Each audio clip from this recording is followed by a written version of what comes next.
l'immense plaisir d'introduire l'atelier stratégie de valorisation.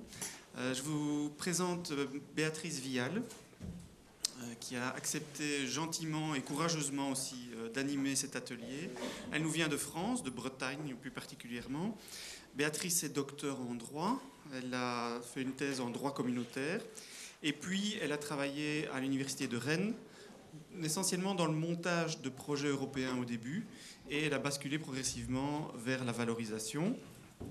Elle est depuis 2010 directrice du département recherche et valorisation de la recherche de l'université de Rennes. Il y a un écho. C'est pas grave.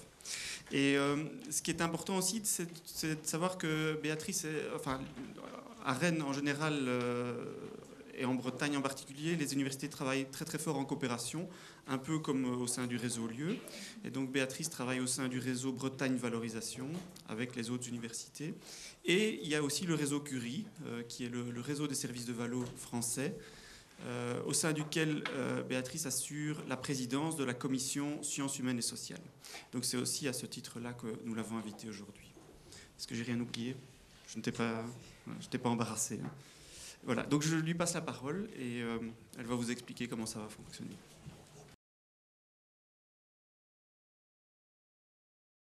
Donc, ce que je vous propose cet après-midi, on a 2h15 à peu près, je pense, hein, sur cette séquence. C'est bien ça, Alain ? Donc, c'est de revenir peut-être sur des éléments un petit peu théoriques. Alors, je vois dans la salle certains collègues chargés de valo. Ça va peut-être pas être très nouveau pour eux. L'idée, c'est surtout, n'hésitez pas justement de compléter, peut-être de contextualiser en fonction du système qui vous est propre. Et puis pour les collègues qui sont enseignants-chercheurs dans des laboratoires de recherche, de m'interpeller pour que ce soit le plus interactif, le plus adapté aussi aux questions que vous vous posez. Il y a peut-être des questions que vous vous êtes posées ce matin pendant les présentations des projets qui feront écho avec des points sur lesquels on va revenir cet après-midi. Donc on peut tout à fait ouvrir la discussion. Et puis j'ai repéré 3 cas qui m'ont paru assez révélateurs des projets que l'on est amené à suivre en ce moment, que je vous soumettrai. Donc on est un petit peu nombreux et c'est très bien, ça montre le succès de la journée. Donc ça ne sera peut-être pas évident de faire vraiment du travail en petits groupes, mais en tous les cas, je vous soumettrai 3 situations en vous demandant en une quinzaine de minutes d'essayer d'imaginer ce que pourrait être un projet de valorisation autour de résultats de recherche. Et puis je vous passerai en revue les étapes clés de ce que l'on a mis en place et puis où on en est aujourd'hui, avec là aussi des idées. Combien ça coûte, est-ce que ça rapporte beaucoup d'argent, celle-là je crois qu'on peut y répondre déjà, ça rapporte pas beaucoup d'argent. Donc on voit bien que l'enjeu il est bien au-delà d'une dimension business ou retour financier qui peut quelquefois faire un peu peur, mais beaucoup plus sur des enjeux aussi de plus-value pour la société et de diffusion et d'appropriation par un public large de résultats de recherche. Donc je vais rentrer un petit peu dans la présentation. Alors, j'ai choisi de commencer par quelque chose, là aussi, qui est quelque chose qu'on entend très souvent, c'est-à-dire le terme valorisation, il est, je ne vais pas dire qu'il est galvaudé, mais en tous les cas, il est quelquefois utilisé pour des réalités extrêmement différentes. Donc, je pense que certains d'entre vous ont entendu ce discours. On organise des colloques, on fait des publications, on fait donc de la valorisation. Alors, il n'y a aucune idée dans mon propos de hiérarchiser ces activités. Je pense que l'université a un vrai rôle, par exemple, de diffusion de la culture scientifique, de production audiovisuelle, qui peuvent être des enjeux importants. On va dire que pour nous, dans les services de valorisation, et là-dessus, que ce soit en France, en Belgique ou au Québec, par exemple, on est sur une définition qui est peut-être plus restrictive. En tous les cas, il faut s'entendre sur ce dont on parle aujourd'hui. Pour nous, valoriser, c'est vraiment rendre utilisable, commercialisable par un partenaire tiers identifié. Et je pense que ça, c'est un élément important. Donc, on n'est pas dans de la diffusion grand public. On est vraiment sur une relation avec un partenaire clairement identifié de résultats de recherche. Et ce partenaire, lui, son objectif, c'est bien d'utiliser sous une forme ou sous une autre ces résultats et que ça soit pour lui un vecteur de création d'activités et dans beaucoup de cas, effectivement, de création d'une valeur économique puisque le modèle va tourner sur des échanges financiers dans la plupart des cas. Donc, ne pas oublier, ça a été rappelé ce matin, c'est le cas en France, c'est le cas chez vous, on est bien là dans une des missions qui est confiée à nos établissements d'enseignement supérieur, qui va être donc de valoriser les résultats de la recherche au service de la collectivité, des communautés, de la société en général. Donc finalement, quand on parle valorisation, il y a encore tout un travail de sensibilisation, d'information, de diffusion de ces pratiques dans nos laboratoires de recherche, mais en même temps, on est sur répondre, organiser la réponse à cette mission qui est donc statutairement confiée aux établissements. Donc on voit bien là qu'aujourd'hui, l'université a aussi à se positionner, peut peut-être aller jusqu'à dire comme un des acteurs du développement économique, un des acteurs d'un cercle d'innovation qui peuvent créer de la valeur économique au sein de notre société. Donc, du coup, à partir du moment où on s'est mis à peu près d'accord sur la définition, je ne sais pas si ça fait réagir déjà certains d'entre vous sur cet élément-là. Oui, peut-être juste une réaction, parce que vous avez parlé de valorisation sociétale. Alors, je suis à 100% d'accord, économique. Pourtant, je suis économiste de formation initialement avant de faire des sciences politiques. Ça me pose beaucoup plus de questions à partir du moment où on travaille sur les universités. Pas que je ne veuille pas qu'il y ait de la valorisation économique, mais que ce soit l'objectif. D'emblée, ça me pose une question en tout cas. Valorisation sociétale qui peut se transformer en valorisation commerciale et valorisation économique, pourquoi pas, mais on le voit comme une conséquence plutôt que comme un objectif premier, me semble-t-il en tout cas. Alors, je pense qu'effectivement, je peux vous rejoindre. On est avant tout dans l'objectif que le résultat puisse faire sens et être utilisé par un partenaire socio-économique. On va être malgré tout dans une logique où on va dire que pour le système puisse fonctionner, la notion du retour économique, du retour financier pour l'établissement va quand même se poser. Donc on va bien être dans une valorisation qui va générer, dans la plupart des cas, un flux financier. L'objectif, là aussi, ce n'est pas forcément d'être dans des logiques de négociation financière très dures, mais, et on le verra tout à l'heure, notamment sur le financement de ce qu'on appelle les phases de maturation de projet, de protection des résultats, il y a un coût pour l'établissement. Donc, à minima, il faut que ce transfert vers un partenaire puisse au moins couvrir les frais qui ont été engagés. Donc, il y a un minimum de relations financières, d'où l'utilisation de cette appellation de valorisation économique.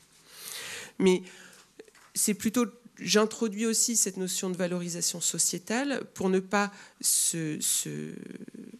justement être dans une logique inverse qui consisterait à se dire, parce que le partenaire, je pense notamment aux associations à but non lucratif, qui ont un faible pouvoir économique, d'emblée, on exclut d'être en relation et de négocier des partenariats avec ce type de partenaires en se disant, entre guillemets, ils ne pourront pas payer.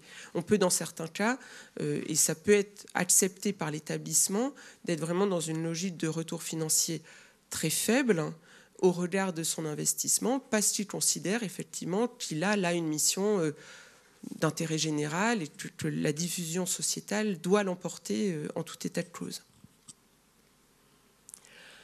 Donc, je vais essayer de revenir avec vous sur ce premier temps d'intervention, sur quels vont être les outils, quelles vont être les méthodologies d'un service de valorisation dans ce type de situation.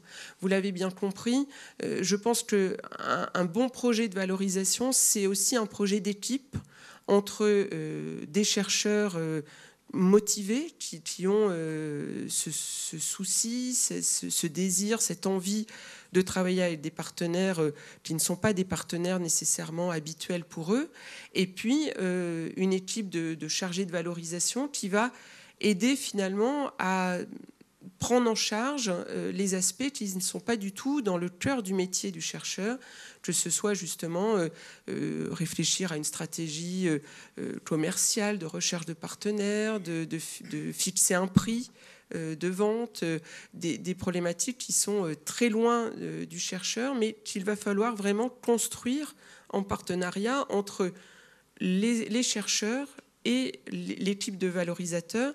Je pense que c'est la même problématique pour vous. On n'imagine absolument pas faire de la valo sans les chercheurs. C'est véritablement une dynamique qu'il faut créer dans nos établissements, un continuum, une aide, un appui, mais la valo pour soi, ce n'est même pas envisageable de partir dans un projet si le chercheur ne suit pas et n'est pas complètement acteur. Alors, dans un service de valo, qu'est-ce qu'on fait? Et ça, quelles que soient les disciplines, là aussi, je pense que c'est important de partir en tous les cas, c'est ma conviction, et je crois qu'elle est partagée par pas mal de mes collègues, la valorisation en SHS, c'est pas une valorisation à part, marginale, différente, non, on va adapter les outils et les stratégies de valorisation au contexte des SHS, au même titre qu'il faut les adapter quand on est en TIC, ou qu'on est dans le domaine de la santé, ou qu'on est dans le domaine de la physique. Donc, il y a une adaptation des outils. Mais le cœur de l'activité d'un service de valo, ça va être d'accompagner des projets de recherche contractuelle, donc des contrats de collaboration de recherche, des contrats de prestation de services. Et puis, et c'est peut-être sur ces éléments-là qu'on va plus s'attarder aujourd'hui, parce que c'est ce qui demande peut-être d'aller sur une étape 2, on va dire, d'être sur l'accompagnement du transfert à proprement parler de résultats vers un partenaire socio-économique, d'accompagner la création d'entreprises, puisque dans la plupart des cas, on va être devant cette alternative, c'est-à-dire après un processus qu'on va essayer de détailler un petit peu ensemble. On a identifié des résultats de recherche qui ont un potentiel innovant, pour lesquels on a l'intuition, on identifie un marché potentiel. Et là, en général, il va y avoir deux grandes voies d'action. Soit transférer le résultat vers une entreprise. Là aussi, prenez le terme entreprise au sens générique. On peut dire partenaire peut-être, ça peut être un grand groupe, une PME, ça peut être une association, une collectivité, on est vraiment sur, on va dire, un partenaire socio-économique, ou bien on va être dans une logique de créer une entreprise innovante qui, elle, aura la charge, et donc qui va partir sur un projet où elle va s'employer à elle-même tirer parti des résultats. Et donc, pour mener à bien cette activité, on va être sur de la maturation de projet, de la protection de résultats, on va être sur de la recherche de partenaires, et on va voir là aussi qu'il y a un certain nombre d'outils qui peuvent être proposés, ou tout au moins qu'il faut essayer de mettre en place si on veut avoir quelques résultats au bout de la chaîne. C'est quand même des projets qui peuvent être relativement s'étendre sur des temps relativement longs, qui sont consommateurs d'énergie, donc autant essayer d'avoir au bout du compte un succès. Alors, peut-être sur quelques préalables, avant de rentrer dans le cœur de l'activité, comment on accompagne la maturation d'un projet ou autre, et qu'est-ce que ça veut dire. Peut-être que une étape vraiment essentielle et sur laquelle on a encore beaucoup de choses à faire, c'est effectivement cette activité de sensibilisation-détection. Alors, nous, on a l'habitude en fait de raisonner un petit peu ces deux activités-là conjointement, en se disant que quand en tant que service de valorisation, on va dans un laboratoire faire une séance de présentation, d'explication, d'information sur ce que peut être la valorisation, c'est très souvent pour nous aussi l'occasion de déjà commencer à identifier des projets, des thématiques de recherche qui peuvent avoir du sens ou qui peuvent être peut-être accompagnés dans une logique de valorisation. Tout ça pour vous dire que, et là je crois que c'est aussi quelque chose qui est général à l'ensemble des disciplines et qu'il ne faut absolument pas restreindre au SHS, on a peut-être trop l'impression d'être un peu à part parfois. toute recherche n'a bien évidemment pas vocation à être valorisée, c'est absolument pas mon propos. Il y a des thématiques qui s'y prêtent plus que d'autres, ça c'est une certitude aussi. Donc voilà, il y a des constats objectifs où on sait qu'en littérature ancienne, on aura peut-être plus de mal qu'en psychologie appliquée à trouver et à identifier des projets et trouver des partenaires. Cela dit, on verra qu'il y a quand même des exemples qui nous montrent qu'il y a quelquefois des secteurs tout à fait originaux qui prêtent lieu à valo. Mais ce couple sensibilisation-détection, c'est aussi dans cette dynamique-là qu'on va commencer à créer ce qui me paraît essentiel, c'est-à-dire une relation de confiance entre l'équipe de recherche et l'équipe de valorisateurs, et puis commencer à avoir les premières pistes sur lesquelles on va pouvoir travailler côté chercheur, en se disant effectivement, si on veut se lancer dans un projet de valorisation, il va falloir qu'on se confronte à des questions qui ne sont pas du tout nos problématiques habituelles. On y reviendra tout à l'heure, à qui on vend, à quel prix, pour quoi faire. Et puis, pour les chargés de valo, de commencer à rentrer dans des résultats de recherche qui, parfois, peuvent être tout à fait théoriques, fondamentaux, ayant donné lieu à publication. Et puis, il va falloir imaginer, identifier quel pourrait être l'utilisateur, et puis surtout commencer à réfléchir sous quelle forme il faudrait qu'on puisse transformer le contenu d'une publication extrêmement innovante, par exemple, pour qu'un utilisateur, au bout du processus, puisse l'utiliser en situation réelle sur le terrain. Donc, c'est un peu cette rencontre qu'on va essayer de décortiquer. Dans cette activité-là, il y a aussi cette problématique, malgré tout, d'afficher nos compétences, notre capacité d'expertise. Alors, certaines universités ont commencé à réfléchir à cette problématique avec des annuaires de compétences de leur laboratoire de recherche. Bon, on s'est tous, je dirais pas épuisés sur ces choses-là, mais c'est très lourd, c'est obsolète alors que c'est pas encore fini. Enfin, bon, mais en tous les cas, on sent bien que là, il y a aussi un nœud, c'est-à-dire que pour qu'un partenaire, et je ne pense pas nécessairement au chef d'entreprise en tant que tel, je pense plutôt, vous avez certainement aussi en Belgique ce qu'on peut appeler des acteurs de l'innovation, donc des structures qui sont en accompagnement des entreprises notamment, pour qu'elles aient le réflexe de venir chercher une compétence à l'université, il faut encore qu'elles aient idée qu'elle existe et qu'il y a et toute cette problématique de comment on peut afficher, faire savoir, se pose aussi dans des phases très amont pour commencer à tisser des liens, à rendre visible, compréhensible ce qu'on est capable de proposer à des partenaires extérieurs. Et là, on n'est pas nécessairement, je trouve que certains exemples de ce matin le montraient très bien, on n'est pas du tout nécessairement dans des logiques, on veut faire des affaires, on est bien souvent aussi dans des logiques, on cherche des terrains d'expérimentation, on cherche des terrains pour la réalisation de travaux de recherche pour nos étudiants. Donc, on est dans des problématiques qui peuvent être tout à fait gagnant-gagnant, c'est-à-dire vraiment l'ouverture de l'université sur le monde socio-économique, avec ensuite des types de partenariats qui peuvent être extrêmement différents.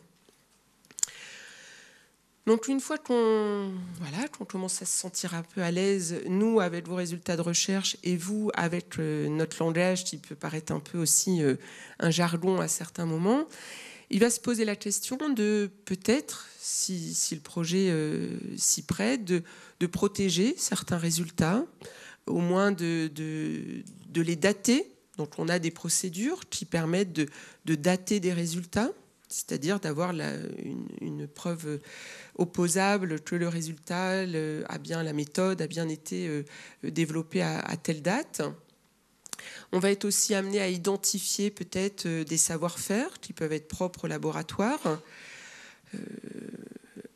Passer aussi un certain nombre de messages sur ce qu'est la confidentialité et comment on peut la gérer. Il n'y a rien de tel que la situation qu'on rencontre quand même assez souvent de j'étais dans un colloque, il y a une boîte qui est venue me voir, ils sont super intéressés par ce que je fais.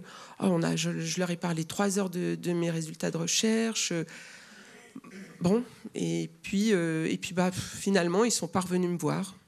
Bon, alors qu'est-ce qui s'est passé entre-temps ? Peut-être que l'entreprise a capté des bonnes idées et qu'elle va les remettre dans son format. Peut-être qu'effectivement, c'était une piste en l'air. Mais en tous les cas, on peut être amené aussi à avoir besoin de rentrer relativement loin avec un partenaire potentiel pour échanger scientifiquement. Et là, c'est un travail vraiment entre chercheurs sur le fond d'un projet. Et là, notre activité, notre contribution peut être d'essayer d'encadrer cet échange pour qu'il n'y ait pas qu'il y ait une vraie confidentialité et qu'il n'y ait pas une perte éventuelle pour le laboratoire si le partenariat ne se noue pas. On a aussi des outils de protection. Alors quand on pense Valo, on brandit toujours brevet, et donc on nous dit brevet, donc Valo en SHS, pas possible. Donc cette équation, nous, on va dire qu'on s'y oppose, c'est-à-dire qu'on a quelques exemples de Valo. Pour ma part, donc à Rennes, je suis dans l'université qui est sciences humaines et sciences sociales. Bon, on a eu 2 dépôts de brevets. Donc, ce n'est pas complètement infaisable, d'autant plus qu'on en a fait en mathématiques sur des modèles mathématiques de cryptographie et en général, en mathématiques, c'est aussi relativement rare.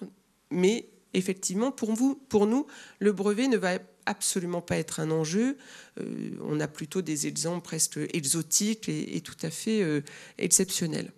Mais la protection des résultats de recherche, elle ne se limite pas au brevet. Vous avez dans vos pochettes un petit mémo sur les outils de la propriété intellectuelle qui est synthétique et vraiment très bien fait. Il y a d'autres choses qui peuvent être mises en place par le biais du droit d'auteur, des logiciels, des bases de données, du droit des marques, des dessins modèles. Donc, il ne faut pas se priver aussi dans nos domaines de les passer en revue et de voir ce qui peut être pertinent en fonction de nos projets.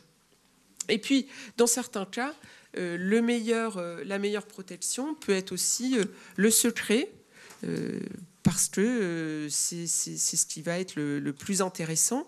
Alors, il y a un an, j'intervenais devant des chercheurs et il y a eu une réaction très très vive. J'ai été interpellée par une collègue qui me dit « Mais quand même, vous ne pouvez pas nous dire qu'il faut qu'on ait des résultats et qu'on soit sur une logique de secret, puisque notre raison d'être, c'est de publier. » Donc là aussi, il ne s'agit absolument pas de se dire tout doit rester secret dans le labo, bien évidemment, ça serait complètement absurde. Il s'agit juste peut-être de faire passer le message qu'il faut avoir à certains moments au moins le réflexe de se dire tiens, sur ce projet spécifiquement, est-ce qu'on n'aurait pas intérêt peut-être à décaler légèrement la publication, à l'organiser différemment, parce qu'il y a peut-être un cœur de compétences sur lequel on souhaitera peut-être dans 6 mois, 1 an, développer une activité d'expertise et on garde certains éléments de notre méthode d'analyse confidentielle. Bon, voilà, c'est plutôt vous amener à vous dire, il y a peut-être à certains moments sur certains projets, ces questions-là à se poser, qui n'ont pas du tout vocation à freiner l'activité ou à l'enfermer, mais au contraire de pouvoir peut-être diversifier la palette du type d'activité au sein du labo et de se dire sur tel axe de recherche, peut-être que là, on peut mettre en place une stratégie de valorisation, auquel cas on va gérer un peu différemment, notamment les publications. Alors, je reviens un petit peu à ce qui est vraiment l'activité, une des briques clés de l'activité d'un service de Valo, qui est donc cette idée d'accompagner les collaborations de recherche, donc les contrats. C'est quelque chose que vous connaissez, j'imagine que beaucoup d'équipes de recherche le pratiquent. Donc, je crois que c'est pas la peine de s'étendre trop sur cet aspect-là. Il est important parce qu'il peut être donné lieu à des collaborations avec des partenaires très diversifiés et il est souvent une première brique pour rentrer dans des partenariats moyen long terme avec des partenaires socio-économiques.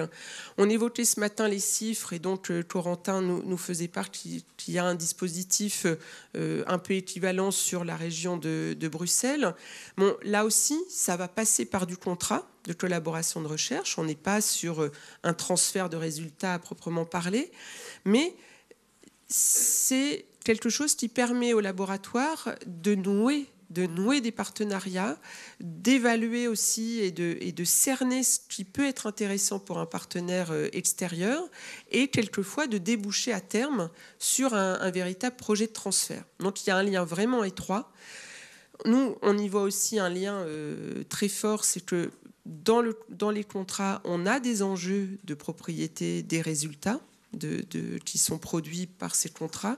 Et là aussi, il faut bien organiser la gestion de ce patrimoine du laboratoire et plus généralement de l'établissement pour être en capacité ensuite peut-être d'être dans des projets de transfert quand c'est pertinent. Juste peut-être un tout petit point, certains d'entre vous peuvent être partenaires ou coordonnateurs de projets européens. Pierre a évoqué tout à l'heure que c'est un domaine sur lequel j'ai pas mal travaillé. C'est vrai que ce qui est intéressant, et je trouve que là, ça nous aide aussi quelquefois à bien expliquer les choses. Aujourd'hui, dans ce qui est demandé aux porteurs de projets, quand ils répondent à un appel à projet du 7e PCRD, c'est bien d'être sur un plan de diffusion des résultats et un plan de valorisation des résultats. Donc on a bien très clairement indiqué cette double attente, c'est-à-dire comment on va diffuser au plus grand nombre, que ce soit dans la communauté scientifique et dans le grand public, les résultats. Donc avec déjà des formats qui vont être différents quand on est dans la communication grand public. Et puis, en quoi les résultats de recherche peuvent être valorisés, c'est-à-dire véritablement donner lieu à une utilisation ultérieure au projet. Donc tout ça, là aussi, on retrouve un appareil contractuel relativement sophistiqué.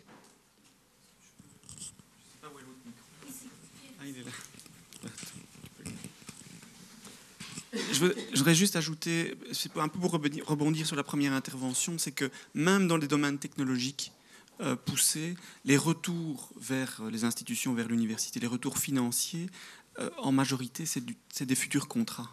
C'est rare qu'il y ait un brevet, même dans un domaine technologique, même quand il y a une innovation de pointe, qui rapporte énormément. Ça arrive, dans ce cas-là, c'est parfois du jackpot, mais l'essentiel du retour, ce sont des nouveaux contrats de recherche. Et donc, les flux financiers, c'est souvent des nouvelles collaborations, des nouveaux contrats et des nouveaux partenariats avec des acteurs de la société, qu'ils soient des entreprises ou d'autres. Et évidemment, en sciences humaines, encore plus qu'ailleurs. Je crois qu'on rêve tous du fameux brevet qui nous rendra immensément riches. Mais on ne l'a pas trouvé non plus. Donc, cette activité de collaboration de recherche, là aussi, alors d'un point de vue un petit peu plus technique, elle est accompagnée par... Vous vouliez intervenir ? Ah non, pardon. Non, c'était... Il ne faut pas travailler à l'UNIF. Pour devenir immensément riche, non, en France non plus, je vous rassure. Il fallait faire d'autres choix professionnels, je pense. Donc, les collaborations de recherche, elles aussi... Donc, d'un point de vue technique, juridique, elles ont vocation à passer par les services de Valo pour sécuriser la relation, c'est-à-dire partir sur des contrats qui juridiquement tiennent la route et sur lesquels on n'a pas de mauvaises surprises. Et puis également pour identifier les coûts, être dans quelque chose qui est carré, on va dire. Là, je me tourne vers mes collègues. Je ne sais pas si vous avez été soumis à ce type de contrôle, mais en France, c'est quelque chose qui n'est pas exceptionnel d'avoir des contrôles de l'autorité de contrôle de la concurrence qui va, sur des prestations de services, par exemple, nous demander de détailler comment on a fixé les prix pour éviter une concurrence, entre guillemets, déloyale par rapport à des cabinets de consultants qui peuvent avoir des activités relativement proches. Donc, on le voyait ce matin, on va nécessairement toujours mettre en avant un savoir-faire, une expertise totalement originale par rapport au marché. Alors, dans certains secteurs, c'est relativement facile à démontrer. Dans d'autres, bon, ça peut quand même être plus ténu. Donc là aussi, on a des contraintes. C'est une activité qui s'est développée dans les universités, mais qui ne peut pas se faire, on va dire, sans aucun encadrement. Donc on a aussi un encadrement juridique, fiscal, qui doit être mis en œuvre sur ces contrats. Alors, je vous ai repris quelques éléments très rapidement d'une enquête que l'on a menée l'année dernière au sein du réseau Curie, justement pour vous montrer un petit peu la palette des partenariats de recherche. Donc, l'idée pour nous, c'était pas tant de faire un recensement exhaustif de tous les projets de partenariat, de collaboration de recherche menés par les universités en France. On est bien ciblé SHS. C'était plutôt d'avoir un peu un panorama de la diversité. Donc, ce qui ressort, alors c'est rassurant, mais en tous les cas, c'est vraiment confirmé, tous les grands domaines disciplinaires des SHS ont des collaborations de recherche avec des partenaires diversifiés. Ça, c'est peut-être une originalité par rapport à nos collègues dans le domaine des sciences exactes. On a à peu près, sur les statistiques qu'on avait, à peu près 40% des contrats qui sont avec des partenaires publics, sans être pour autant sur de la réponse à de l'appel d'offres, mais véritablement du contrat de collaboration de recherche avec un ministère, une ville, une communauté, secteur privé bien évidemment. Là, on était à peu près sur 50%, donc moitié-moitié grands groupes PME. Donc là aussi, une nécessité d'être peut-être bien ancré, bien identifié aussi dans son territoire, parce que là, il y a peut-être des leviers d'action vers les PME locales. Dans nos domaines, là aussi, c'est sans doute une spécificité des SHS, des contrats en nombre non négligeable avec des professions libérales, des cabinets, de consultants, d'avocats, et puis des contrats avec des associations qui, chez nous aussi, se développent avec la problématique du retour financier qui est encore plus accru dans ces cas-là. Des résultats produits qui sont assez variés. Le rapport scientifique, c'est ce qui nous vient tout de suite à l'esprit, mais on a des choses un peu plus exotiques, du web, des corpus, des catalogues, des logiciels, des méthodologies, des livrets pédagogiques, des mallettes pédagogiques, des outils multimédia. Et puis les types de protection utilisés, donc droit d'auteur, dépôt de logiciel ou de nom de domaine, contrat de licence, contrat de communication de savoir-faire. Ce qu'il faut vraiment retenir, je pense, c'est l'activité contractuelle, c'est vraiment un indicateur de l'intensité de la relation entre le labo et des partenaires socio-économiques.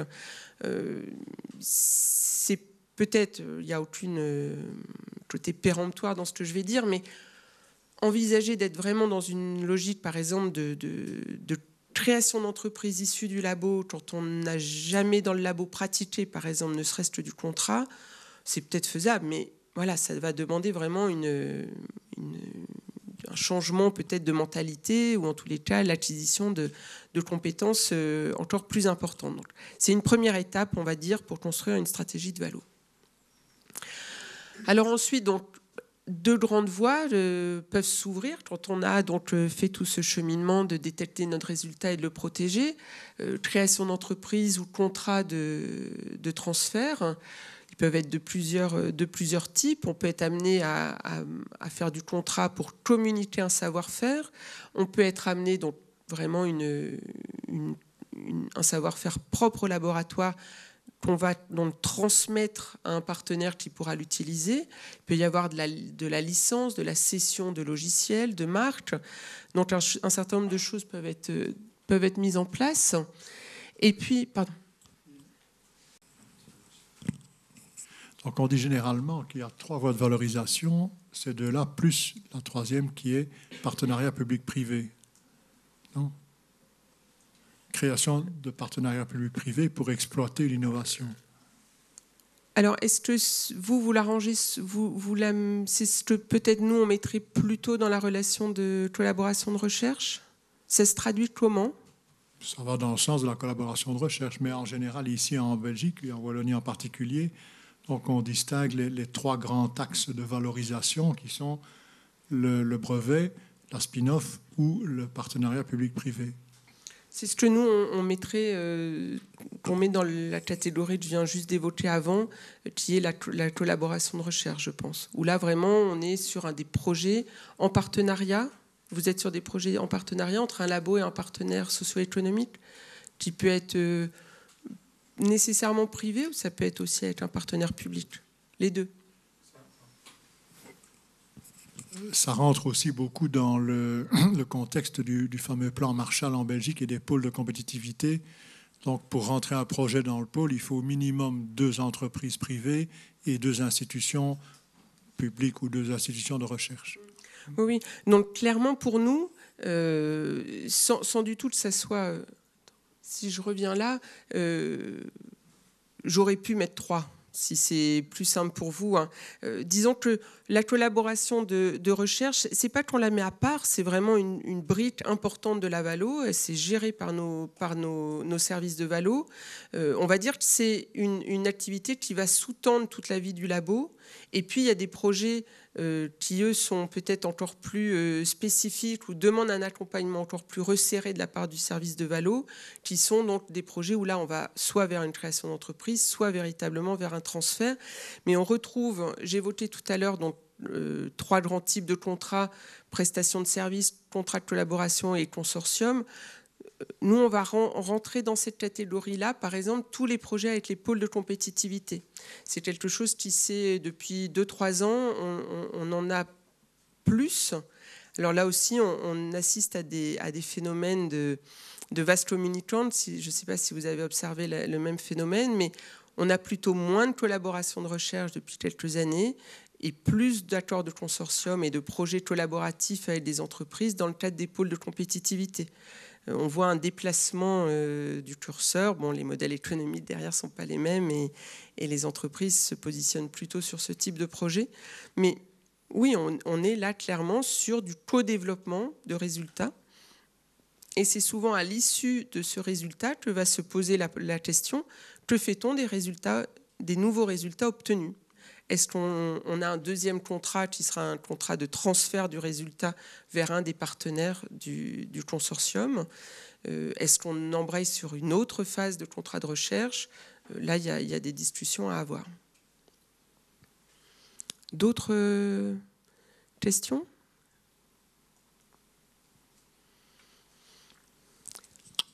Alors, bien souvent, pour pas être trop longue et surtout vous permettre de travailler sur les cas, ce qu'on remarque la plupart du temps, c'est extrêmement rare et c'est pas la vocation d'un laboratoire de recherche. On va être face à des résultats de recherche qui sont dans un format propre à la recherche académique et sous forme de publication la plupart du temps. Donc, ce que l'on va appeler la maturation de projet dans nos services et qui peuvent être financés par différents fonds, dont des fonds de maturation que vous avez aussi ici. Ça va nous permettre de financer ce que l'on a l'habitude d'appeler, là aussi dans notre jargon, c'est-à-dire cette fameuse vallée de la mort, c'est-à-dire on a identifié un résultat dans le labo, le chercheur est conscient et intéressé pour essayer de le transférer vers un partenaire qui puisse être utilisé par une entreprise ou un groupe social, peu importe. À la limite, on peut même avoir trouvé ce partenaire potentiel, mais il y a une étape intermédiaire qui ne peut absolument pas être financée par des crédits recherche. Le partenaire nous dit c'est beaucoup trop loin et je ne peux pas financer cette phase intermédiaire, qui est vraiment une phase de recherche et développement, où on va vraiment chercher à transformer, à adapter. Alors, En sciences exactes, ça va être peut-être valider que la technologie qui tourne dans le laboratoire à toute petite échelle peut être transformée en processus industriel. Chez nous, ça va peut-être être de modéliser, de développer une interface, de développer des notices pédagogiques qui pourraient être utilisées par le partenaire. Cette maturation de projet, c'est vraiment donner une valeur ajoutée au projet. Donc, clairement, il faut, pour les chercheurs, c'est peut-être cet exercice qui n'est pas évident, c'est se dire, on est à un état de nos recherches, on va au sein du labo, et c'est tout l'enjeu, et on le voyait très bien ce matin, continuer à travailler d'un point de vue recherche académique pour aller plus loin dans ces résultats. Mais sur cette partie, on va commencer à réfléchir pour les transformer dans une logique de valorisation. Alors, une des difficultés que j'ai pu rencontrer sur certains projets, c'est cette difficulté à se dire, bon, là, on arrête quelque part la recherche, ou tout au moins, on la poursuit peut-être au sein du labo, mais on se dit oui. Par exemple, sur une méthode en psychologie, bon, on est arrivé à un point où là, déjà, ça pourrait être intéressant de la transférer, et puis de commencer à travailler sur la phase de maturation. Mais effectivement, on est dans des domaines scientifiques où, par définition, quelque part, se dire qu'on est arrivé on arrête la recherche, c'est complètement trivial et c'est absolument pas la philosophie et la raison d'être du chercheur. Mais on est sur cette dichotomie où pour transférer vers un tiers, il faut bien à un moment arrêter, transférer, et puis peut-être être sur une version 2, une version 3, être dans une logique d'amélioration progressive, mais de ne pas être sans arrêt à changer le modèle. Donc, on va être sur cette idée. Ça va rejoindre certains thèmes qui sont abordés dans l'atelier de Patrice Martin, d'identifier des applications possibles, de parler marketing, par exemple, des choses où on est très loin de la vie quotidienne d'un labo. Donc, donner cette valeur ajoutée au projet, commencer à réfléchir à des études de marché, identifier la demande sociétale, la rentabilité. Donc, autant de questions qui ne peuvent d'étapes qui ne peuvent absolument pas être financées par le labo. C'est absolument pas sa raison d'être. Et la raison pour laquelle on a maintenant des outils financiers qui vont pouvoir intervenir sur cette phase.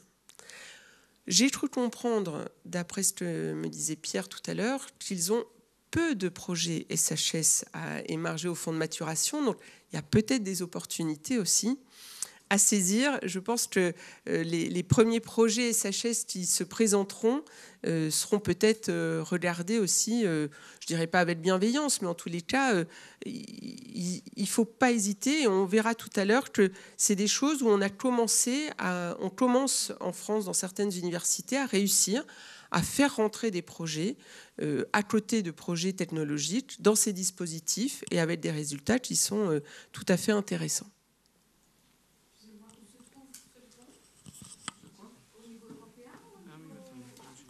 Non. Donc il y a un fonds de la région wallonne qui s'appelle le fonds de maturation, qui n'est pas très important et qui est distribué par académie. Et donc au sein de chaque académie, il y a un jury qui sélectionne les projets qui bénéficieront de fonds de maturation. Il faut bien se dire que le fonds de maturation, il arrive, c'est vraiment pour aller au-delà. Donc il faut déjà avoir des résultats probants. Ça s'appelle proof of concept, et donc il faut déjà avoir le concept.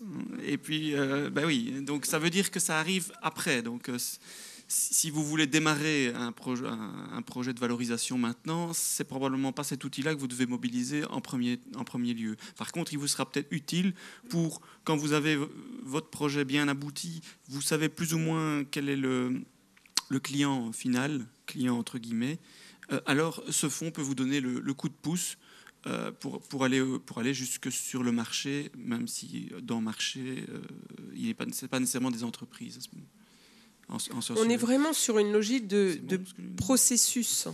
Ce que j'ai évoqué plus tôt, la détection, la mise en forme, toute la réflexion sur quelle peut être la cible, à qui est-ce qu'il y a d'autres concurrents. Toutes ces questions-là, elles vont être, il va falloir s'y confronter, on va dire, on est vraiment sur une logique de processus et il y a une étape pour certains projets, ce n'est pas non plus systématique, où il va y avoir besoin de travailler sur la transformation du résultat de recherche en un outil, un service, un produit.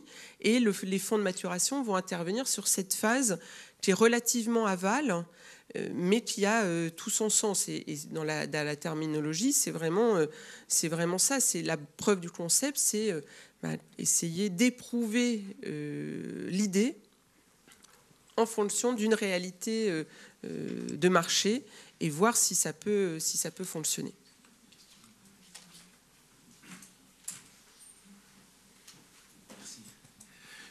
Oui, je voulais appuyer l'idée ce que nous on appelle le POC, donc le Proof of Concept. C'est plus facile à dire que fonds de maturation. Dans la mesure où l'expérience dont je vous ai parlé au matin concernant la gare SNCB de Namur a été financée par le fonds de maturation. Donc on avait l'idée, on avait tous les éléments pour montrer que ça pouvait marcher, mais pour le client SNCB, il fallait encore un élément plus convaincant, c'est-à-dire on vous le finance pour montrer que ça marche, quoi. Donc c'est pas la SNCB qui a payé, c'est le POC. Et ça nous sert actuellement vraiment de salle d'exposition et de vitrine. On vient même le jeudi 7, je reçois des gens du CERTU, donc du ministère français des Transports, qui viennent voir l'expérience à Namur, parce que même si c'est du matériel français, on n'a jamais installé de cette façon en France, quoi. Donc voilà, c'est pour dire que c'est un élément intéressant qui effectivement vient relativement tard dans la procédure, mais qui est parfois déterminant pour donner le dernier coup de rein ou coup de pouce, quoi. Oui, c'est ça. Non, je pense que vous comprenez bien. Aujourd'hui, l'idée, c'est vraiment de vous présenter des outils, différents outils ou stratégies qui vont se positionner différemment. Chaque projet est vraiment spécifique. On a beaucoup de mal à être sur des modèles standardisés. C'est vraiment du cas par cas, on va dire de l'accompagnement projet par projet. Et puis, on va piocher dans ce panel d'outils ceux qui sont adaptés pour chaque projet. Oui, je voudrais insister sur la double dimension, puisqu'on est ici dans le domaine SHS, par rapport aux projets traditionnels qu'on a jusqu'à présent en valorisation, qui sont essentiellement soit des sciences du vivant ou des sciences de l'ingénieur, où donc là, on en est à essayer de comprendre comment on va le valoriser. Dans le cas SHS, la double dimension, c'est qu'en plus, on n'est pas bien au courant des méthodes de valorisation qui existent. On les connaît, on les a citées là, hein, dans les domaines traditionnels pour nous, qui sont les sciences de l'ingénieur ou les sciences du vivant. Et SHS, là, on est encore à un stade bien plus en amont. Donc, pour moi, il y a une double dimension, c'est un, les projets, et deux, les méthodes de valorisation.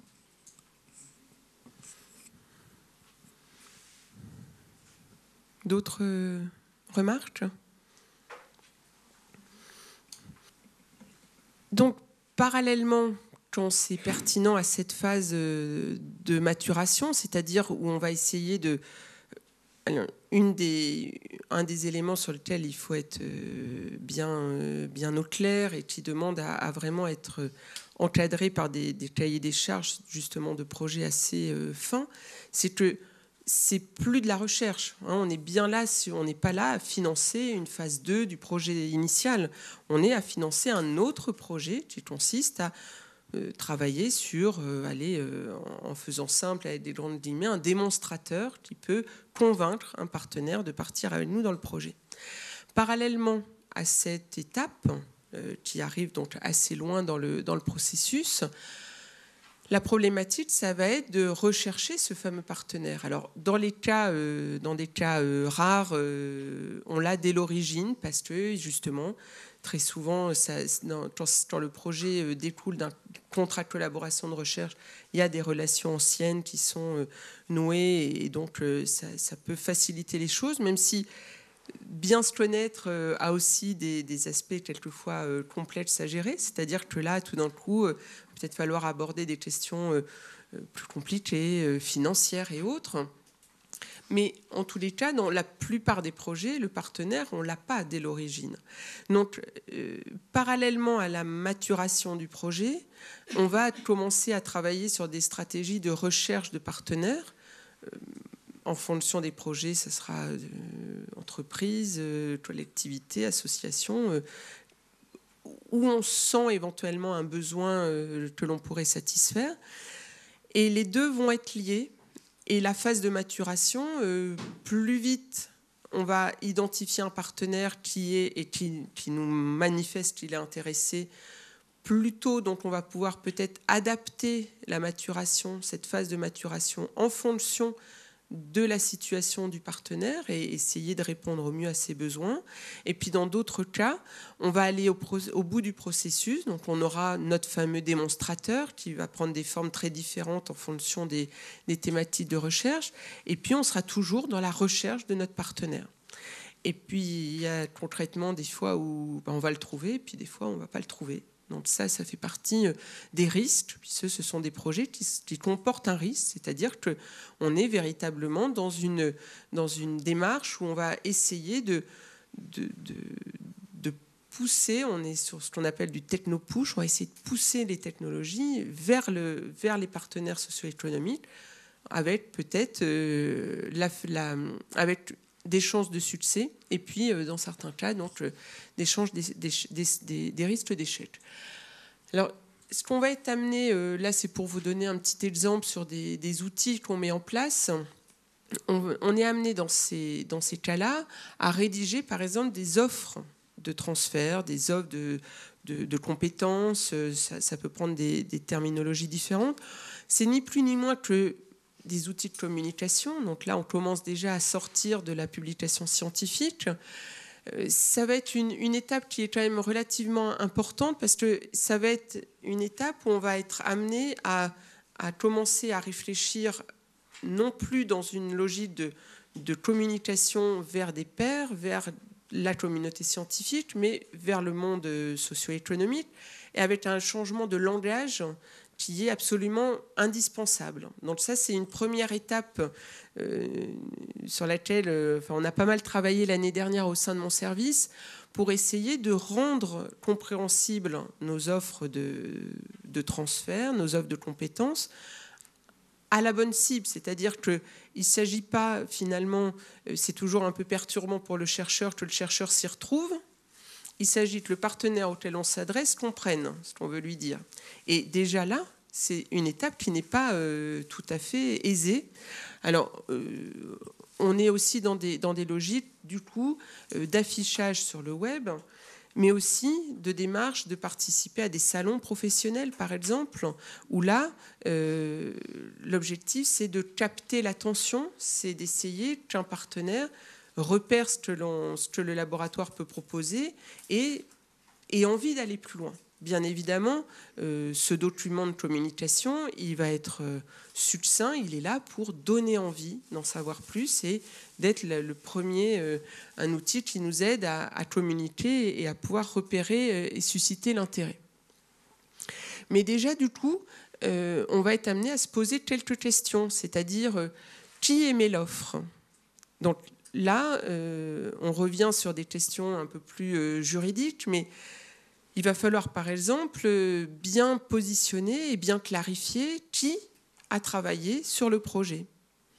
À qui appartiennent les résultats ? Est-ce qu'on était dans un cadre où il y a peut-être eu des stagiaires, il y a peut-être eu des étudiants, il y a peut-être eu des collègues d'autres universités à avoir participé. Donc déjà, cet inventaire de qui émet l'offre, c'est-à-dire derrière la question de à qui appartiennent les résultats, et est-ce qu'on est bien au clair sur cette dimension-là ? Quelle est l'offre ? Donc là aussi, entre le résultat brut et puis ce que l'on veut clairement proposer, on le voyait ce matin dans les exemples, il y a déjà eu, très certainement, j'imagine, des choix stratégiques qui ont été faits. C'est-à-dire, peut-être qu'il y a une partie des compétences de l'expertise qui n'a pas été utilisée, qu'on a laissé de côté en se disant non, c'est pas là qu'on peut apporter quelque chose de suffisamment nouveau. Il y a toute cette question donc de bien identifier ce qu'on est en capacité d'offrir.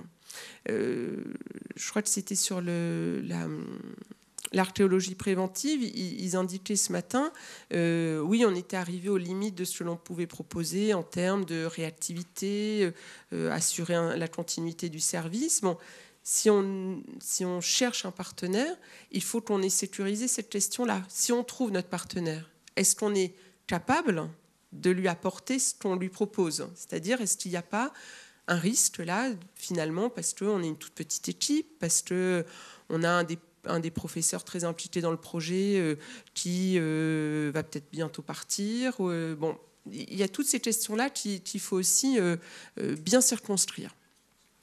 Quel est le moment pour rédiger l'offre? Enfin, vous voyez, on commence déjà à rentrer dans des logiques qui sont très loin de ce que l'on connaît traditionnellement dans un labo. Donc, ça, c'est un exemple de ce que mes collègues de Toulouse ont mis en place. Donc, voilà, c'est des petits outils tout à fait modestes de communication, mais qui déjà soulèvent beaucoup de questions. Et pour avoir fait l'exercice sur plusieurs projets avec des collègues enseignants-chercheurs, on se rend compte qu'on met quelquefois plus de 2-3 mois déjà, rien qu'à se mettre d'accord sur un support de ce type, à choisir le vocabulaire, à réussir à trouver des formulations qui ne trahissent pas l'objet scientifique, mais qui sont facilement compréhensibles par des partenaires extérieurs. Donc, c'est une première mise en forme de cette idée qu'on veut être dans une logique de partenariat. Alors là aussi, j'ai repris quelques résultats de la cartographie qu'on a menée l'année dernière, cette fois-ci sur le volet donc, projet de transfert. Donc, vraiment là, je reprends la définition du début, on est vraiment sur des projets où on a des résultats de recherche qui ont été accompagnés sur plusieurs mois pour être transférés, donc utilisés par un partenaire. Donc on a recensé là, sur l'année dernière une 50aine de projets. Là aussi, quasiment tous les domaines scientifiques sont concernés. J'en ai listé quelques-uns, donc management, sociologie, information, communication, Sciences Po, géo, mais aussi 7 projets en art, langue, culture, anthropologie, archéologie. Ce qu'il faut peut-être retenir, et c'est là qu'on voit quand même là aussi un continuum dans ce que tu évoquais tout à l'heure sur cette logique de partenariat public-privé, c'est la moitié des projets qu'on a recensés de transfert de résultats s'inscrivent dans la continuité d'une collaboration de recherche. Donc, il y a bien un lien, un vecteur, une continuité entre ces différents types de projets. Tout ça est quand même étroitement lié. STAPS, sport.